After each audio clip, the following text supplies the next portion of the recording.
Hello everyone and teacher for your question. The question say that consider a chemical reaction 2 mole of A plus 1 mole of B, it gives 1 mole of A to B. The reactant A will be decreases at. तो यहाँ पे एक chemical reaction दी है 2A, यहाँ पे हमारे पास जो given है chemical reaction 2A plus B, it gives A to B. तो यहाँ पे इस केमिकल रिएक्शन के अंदर जो ए रिएक्टेंट है उसका रेट हमें यहाँ पे बताना है कि जो डिक्रीज हो रहा है। तो यहाँ पे हमें स्टोइचियोमेट्री के अकॉर्डिंग यहाँ पे एवरेज रेट ऑफ रिएक्शन लिखते हैं पहले। तो यहाँ पे रेट ऑफ रिएक्शन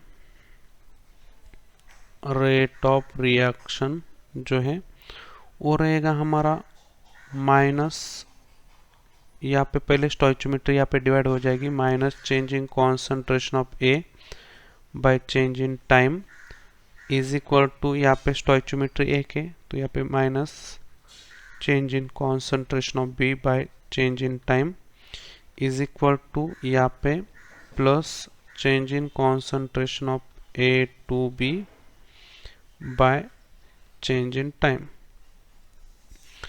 तो यहाँ पे हमें ए का लिखना है, मतलब ये वाला पार्ट हमें यहाँ पे ये वाला पार्ट हमें बताना है। तो यहाँ पे ये दो इसको मल्टीप्लाई हो जाएगा बी के कॉन्सेंट्रेशन को, चेंज इन कॉन्सेंट्रेशन को, और ये 2 इसको प्रोडक्ट को भी मल्टीप्लाई हो जाएगा। मतलब इसका डिकम्पोजिशन का जो रेट है उसके टर्म में हम यहाँ पे लिखेंगे। तो यहाँ पे कुछ इस तरह से हो जाएगा,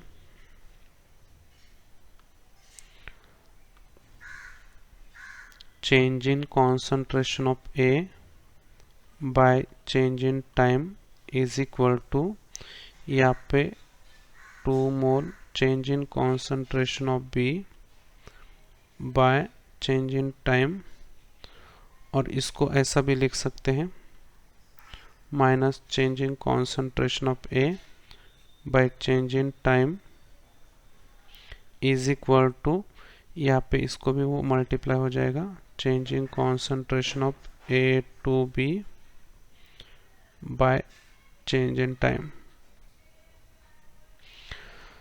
तो यहाँ पे हमें ऑप्शन के थ्रू जाना पड़ेगा। अभी यहाँ पे पहला ऑप्शन देख लेते, the same rate as at which B will decreases. तो ए का और बी का रेट सेम है, तो बिल्कुल नहीं, यहाँ पे दोनों की स्टोइचियोमेट्री अलग अलग है। तो यहाँ पे ए का और बी का रेट यहाँ पे डिक्रीज रेट से हो, मतलब सेम रेट से हो, डिक्रीज नहीं होगे। तो यहाँ पे ऑप्शन नंबर 1 रॉन्ग आएगा। Twice the rate at which B will decreases, तो ए का जो रेट है वो डबल है, जितना बी डिक्रीज हो रहा है उसके डबल में ए डिक्रीज हो रहा है। तो यहाँ पे बिल्कुल यहाँ पे देख सकते हैं बी का ए जितना डिक्रीज हो रहा है उसके डबल में बी डिक्रीज हो रहा है, ए जितना डिक्रीज हो रहा है उसके डबल में बी डिक्रीज हो रहा है। तो यहाँ पे लिखा है twice the rate at which B will decreases, तो बी जितना डिक्रीज हो रहा है उसके डबल में ए डिक्रीज हो रहा है।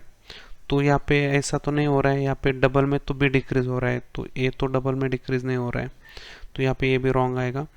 तो half of the rate at which B will decreases, तो बी जितना डिक्रीज हो रहा है उसके आधे में ए डिक्रीज हो रहा है। तो यहाँ पे देख लेते हैं, तो हाँ यहाँ पे आप देख सकते हैं जितना बी डिक्रीज हो रहा है उसके आधे में ए डिक्रीज हो रहा है, मतलब ये यहाँ पे मैच हो रहा है। देखो बी जितना डिक्रीज हो रहा है उसके आधे में ए डिक्रीज हो रहा है। तो यहाँ पे ये जो स्टेटमेंट है ये करेक्ट है। और यहाँ पे ऑल ऑफ अबव, यहाँ पे ऑल ऑफ अबव तो आंसर नहीं है, यहाँ पे खाली एक स्टेटमेंट करेक्ट है, तो ये भी स्टेटमेंट नहीं आएगा। तो यहाँ पे आप देख सकते हैं, इसको हम लिख सकते हैं यहाँ पे कि फाइनल जो कंक्लूजन है, तो यहाँ पे final conclusion 1/2 minus change in concentration of A by change in time is equal to change in concentration of B by change in time.